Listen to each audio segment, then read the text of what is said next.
Welcome back to Fantasy Football Today. I'm Jamie, that's Heath, that's Adam. We're taking a look at the early waiver wire options for Week 15 and a lot of moving parts for sure as the fantasy playoffs are starting and certainly a lot of injuries. We'll show you the quarterbacks, and again, we're going to get a lot more conversation about these guys on Tuesday. But Ryan Tannehill, Mike White, expected to play. Taylor Heineke beat up the Giants last time these two teams met. Brock Purdy looks like a star in the making. Desmond Ridder is going to start for the Falcons, and Baker Mayfield probably starting for the Rams. Keith, you've been very sort of lukewarm on Ryan Tannehill. Did you do enough without Treylon Burks to impress you now taking on a Chargers team that might be a little bit depleted in the secondary? Yeah, he'll probably be second on this list for me. I will probably go back to Mike White, assuming that Mike White is healthy, but he'll be a top 20 guy. The problem has been, it's not a Ryan Tannehill problem. He's been pretty good this year. It's just that his pass volume can be so low at times that it's tough to count on. But he'll be in that top 20-ish range. Running backs that we're looking at, you got Jerick McKinnon, who we told you pick up, please. Travis Homer might be the lead running back again for Seattle, played over 90% of the snaps. Chuba Hubbard was the better of the two Panthers running backs. Jordan Mason, big-time handcuff for Christian McCaffrey. Zamir White might be very important with Josh Jacobs dealing with a finger injury. Rex Burkhead, Dario Gumbawale could be the co-starters for the Texans with Dameon Pierce banged up. So, Adam, Travis Homer didn't do very much, but he played a lot and might be needed in some deeper leagues. What were your thoughts on his performance against the Panthers? Yeah, pretty disappointing, and it's going to be even worse against the best run defense in football. So I really don't have any interest in him if he is the guy. In fact, I'm looking at this list. If I can't get McKinnon, I'm going with Rex Burkhead if I need a starter in Week 15.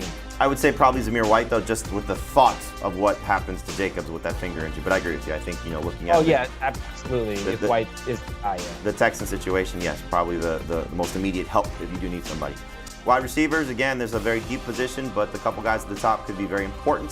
DJ Chark, again, another strong game. I don't know how many times we can say it. Pick him up, start him. He's been playing fantastic. Tough matchup, but still, you want him on your team against the Jets. Treylon Burks could clear the concussion protocol and should be somebody you should have on your team. Zay Jones, again, a lot of targets. Scored again. Elijah Moore with Corey Davis banged up. Marquise Goodwin in a potential revenge game against the 49ers. Ben Skowronek was the guy Baker Mayfield leaned on. Chris Moore, we told you about. Big game without Nico Collins and Brandon Cooks, and Richard James was the best Giants wide receiver.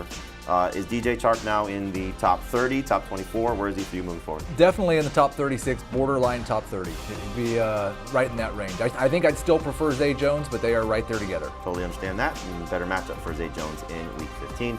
Tight end's not a lot of options, but Evan Ingram, we told you, coming off a huge game, best fantasy producer so far in Week 14. Chig Okonkwo scored, and Tyler Conklin, good matchup, got a lot of targets from the combination of Mike White and Joe Flacco. Adam, talk about Chig Okonkwo, who we were telling you on Tuesday. Pick him up, and he performed at a very high level.